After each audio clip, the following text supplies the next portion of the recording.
There was a flicker of blue light on the ceiling. That's what woke me. Not a sound. Not her voice. Just that quiet, ghostly flicker, soft and strobing, like a warning signal you only notice after something's already gone wrong.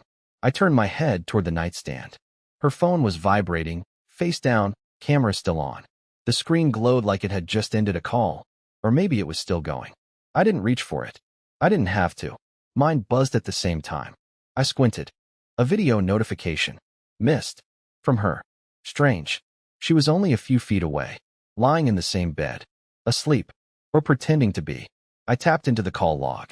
That's when I saw it. Outgoing FaceTime. To me, 43 seconds ago. Accidental, maybe. But then the screen lit up again, and the thumbnail preview from the call froze my chest mid-breath. Not our bedroom. Not this house. Not even tonight. The image was time-stamped and cached, and it showed her, wide-eyed and flushed, in a dimly lit room that looked nothing like anything we owned. There was a man behind her, shirtless, blurry, adjusting his watch in the mirror. The camera must have slipped. She must have hit my name by accident. But her expression wasn't one of horror or surprise. It was worse. She was smiling, grinning like a kid sneaking out past curfew, like a teenager getting away with it. I didn't say a word, didn't move. I just sat there, staring at her sleeping body next to mine, as if she hadn't just exposed everything in under a minute. The silence was thick, like the kind you get right before a tornado touches down.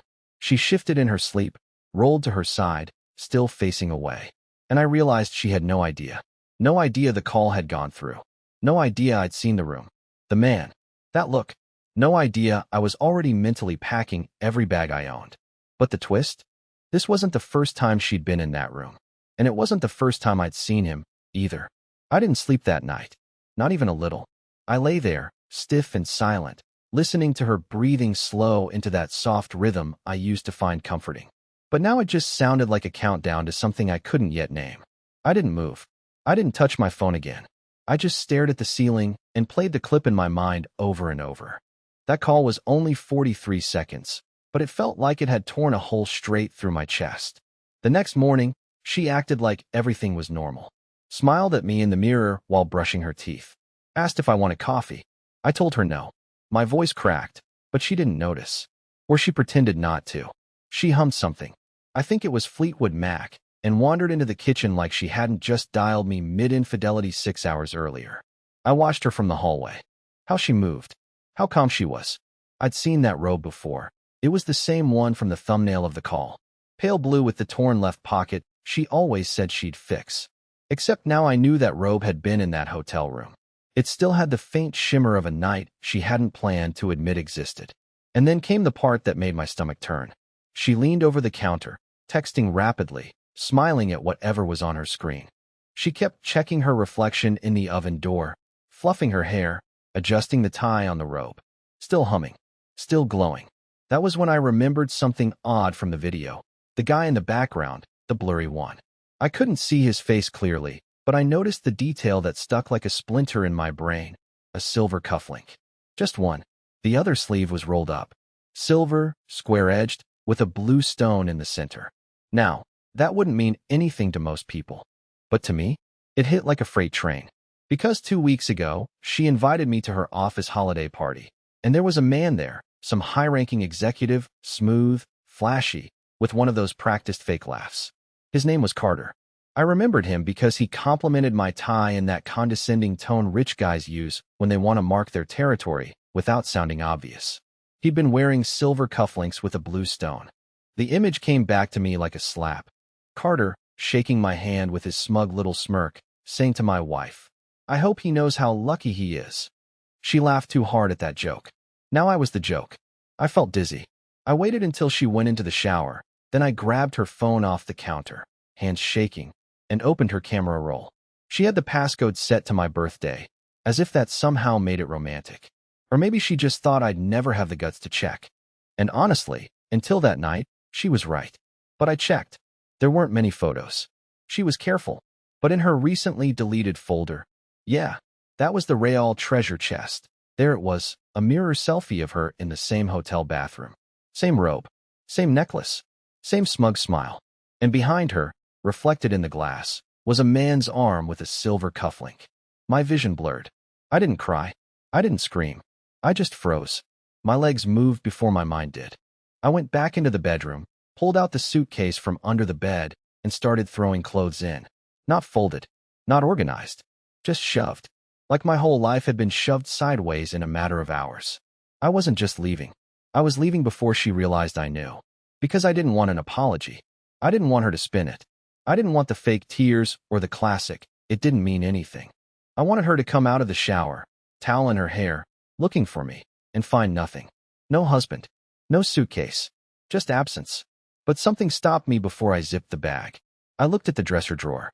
The one where she kept our shared documents, old receipts, and, most importantly, her personal notebook. I don't know why I opened it. Maybe part of me still needed confirmation that I wasn't losing my mind. Inside the notebook, tucked between pages of her chaotic handwriting and doodles, was a list. A list of dates, hotel names, initials. I flipped through it, numb. I saw the name of the hotel from the video call. Next to it, C. Finally alone with him. Felt electric. I couldn't breathe. I wasn't her first betrayal. I was just the latest one who finally caught up. And she was in the shower, rinsing off a night I wasn't supposed to know about. But now I did. And the worst part? I was starting to realize I'd been blind for much longer than just one night. I stood in the middle of the bedroom, her notebook still in my hands, as the shower cut off. I heard the curtain slide open, followed by the soft rustle of a towel. My heartbeat thundered in my ears, louder than the sound of water still dripping from the faucet. I knew I had maybe 30 seconds. 30 seconds before she stepped out, wrapped in lies and cotton, smiling like nothing happened. 30 seconds before I'd have to decide, confrontation or quiet escape. But instead of doing either, I sat down. On the edge of the bed, the suitcase still half-zipped behind me, notebook on my lap. And I waited. I needed to see her face. Not because I wanted to fight, no. I wasn't built for that. I wasn't the dramatic type, never had been. I needed to see if she would lie. Look me in the eyes and lie. She walked in with her usual, relaxed rhythm. Hair wrapped up, body in that robe. Now I knew too much about it. She stopped when she saw me sitting there. "Oh," she said, blinking. "You're up early." I said nothing. Her eyes dropped to the notebook in my hands, and I saw it. The split-second glitch in her face. That little micro-expression that betrayed everything. Her lips parted, then pressed tight. Her hands clutched the towel just a little firmer. "Where did you get that?" Her voice was soft. Innocent, almost. Practiced. I opened it to the page. Her handwriting stared back at her. The hotel name. The date. The initial. "Is this Carter?" I asked. My voice cracked like dry wood. She didn't answer. Just looked at me. Not angry. Not scared. Just calculating. "I don't think that matters," she finally said. My mouth dropped open, but no words came. "I mean," she continued, walking slowly to her vanity like we were talking about takeout. "You've been distant for months. You never ask how I'm doing anymore. You don't touch me unless I initiate. I feel like I live with a ghost." I blinked at her. "So, your answer is to cheat? And take notes on it?" She smiled at her reflection in the mirror, adjusted a stray hair, and said, "At least I still feel something." That line hit me harder than the video, harder than the call, because that was the moment I realized she'd rewritten the story in her head. I wasn't the betrayed husband. I was the distant one, the emotionally unavailable one, the placeholder. She thought I was too weak to leave. But this time, I didn't cry. I didn't shout. I stood up slowly, grabbed my suitcase, and walked toward the door. Her voice followed me. "Where are you going? You're seriously leaving? After all we've built?" I paused with my hand on the doorknob. I turned back just long enough to say one thing. "No, I'm not leaving. You are." And then I left her in that room. Towel still wrapped, notebook still open, excuses still forming. But for the first time in years, I wasn't the ghost anymore. I didn't drive anywhere at first. I just sat in the car, gripping the steering wheel like it owed me an explanation. The morning light was too bright, too cheerful for what had just happened. It filtered through the windshield, spilling across my lap, like the universe hadn't gotten the memo that everything inside me had just shattered. I could still hear her voice echoing in my head. Calm, detached, surgical. "At least I still feel something." She said it like that was supposed to make it okay. I didn't even start the engine. I just sat there, frozen, while neighbors walked their dogs and kids rode scooters down the sidewalk like it was just another Tuesday. I must have looked insane, parked there with my jaw clenched and my suitcase on the passenger seat. But I didn't care. I couldn't care. Because for the first time in years, I wasn't just hurt. I was awake. She thought I wouldn't leave. She thought I'd sit back down, sleep it off, forgive it like it was a bad mood or a missed birthday. That's how little she thought of me now.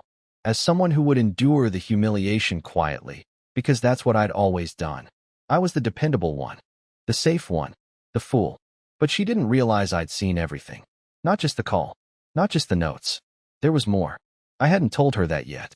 Back in the house, before she got out of the shower, I'd taken photos of the notebook pages with my phone. But I also opened her laptop.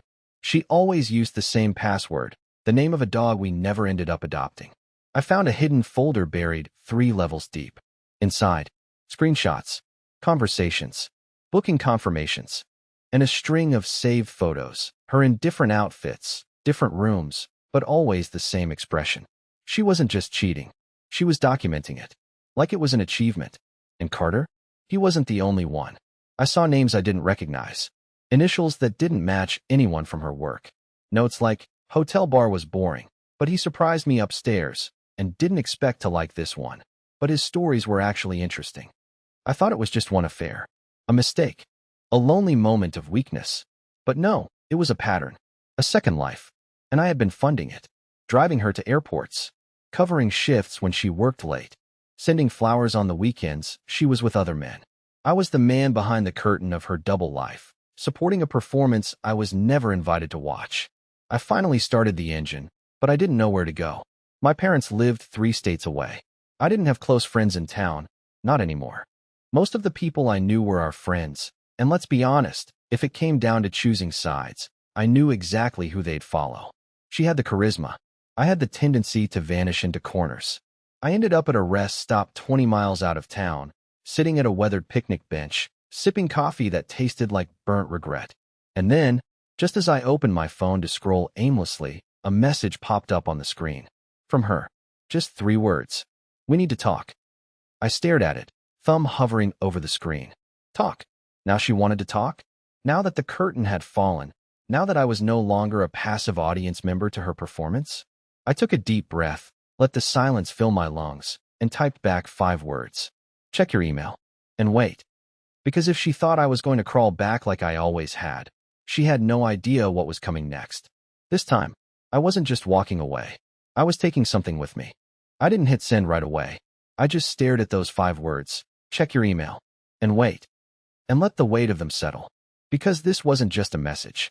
It was a warning shot. I wasn't bluffing. I had proof. Names. Dates. Screenshots. Her own handwriting. Every lie she ever spoon-fed me was now in a neat little file, attached to an email sitting in my drafts, ready to go. Not just to her, but to Carter. And to her boss, who, by the way, showed up in one of those screenshots too. A blurry photo of a dinner receipt, signed with a name that matched the framed award in her office. That explained a lot. The surprise raise, the last-minute conferences, the sudden jump in confidence. I used to be proud of her. Now I felt sick just thinking about how easily she'd used everyone, including me. I wasn't angry the way you scream into pillows or punch holes in drywall. No, I was angry like cold steel. Focused. Precise. Controlled. And that's what terrified me the most. How calm I was now that the truth was exposed. There were no more second guesses. No more wondering if I was imagining things. The fog had lifted, and what was left was a battlefield. My phone buzzed again. Another message from her. Doyle, please. Let's be adults about this. She still thought she could manage the situation. Contain the fallout. Like I was one of her work problems to schedule and reschedule until it blew over. Like I hadn't seen the part in her notebook where she ranked them. She ranked them. A list of initials next to words like best kisser, most generous, forgettable, and, God help me, dependable. Next to my initial was that last one. Dependable. She didn't love me. She used me. I was the reliable fallback. The husband who wouldn't rock the boat, wouldn't question the inconsistencies, wouldn't ask where the money went, wouldn't say a word when she came home smiling after girls' night. I was wallpaper in her story, safe, quiet, unimportant. But that email would flip the entire narrative. Because I didn't just write a note. I included everything. The call screenshot, her deleted photo folder, her notes about Carter and the others. I attached them all, along with a short explanation of what I'd seen. No exaggerations, no dramatics, just the truth, backed with evidence she couldn't erase. I saved the draft and set a schedule to send it in 12 hours. To her, to him, to her HR department, even to her sister, the one she pretended to be visiting that night. Then I turned off my phone. The silence that followed was unlike anything I'd ever felt. It wasn't peaceful. It was full of pressure, like the moment right before a storm breaks. My heart thudded in my chest, but not with fear. Not anymore. I wasn't afraid of losing her. I was afraid of how long I let her stay. When the sun dipped lower in the sky, I drove to a small motel off the highway. I paid in cash. No questions. No name. Just a key and a hollow room with faded curtains and a buzzing overhead light. But it was mine. Mine, and empty of lies. As I dropped my suitcase onto the creaky bed, I finally exhaled. Not relief, not sadness, just release. She had built a whole world behind my back. But I still had the one thing she couldn't fake, couldn't manipulate, couldn't delete. The truth. And now, it was loaded, locked, and aimed straight at the life she thought I'd never walk away from. By the time I woke up the next morning, the motel room smelled like dust and cheap soap. My back ached from the springy mattress, and the light bleeding through the yellowed curtains made everything feel like an old crime scene. But despite the discomfort, I felt more clarity than I had in months. My phone was still off. I knew what was waiting on the other side of that locked screen: panic, apologies, desperation, maybe even threats. But none of it mattered. The timer was ticking. The email was going out in 2 hours. And she had no idea who else was getting it. See, before I left the house, I copied everything to a private folder and shared it with a trusted contact. My cousin Everett, the only person in my life who never sugarcoated things. Everett was the one who always said, "If something feels wrong, it usually is." I hadn't listened to him when he first raised questions about Bryn. That one Christmas when she disappeared for an hour to take a call in the middle of dinner. He didn't buy it. But I defended her like a fool. Now I was paying the price. Everett texted back late last night, just one line. "Got it. Tell me when to drop the hammer."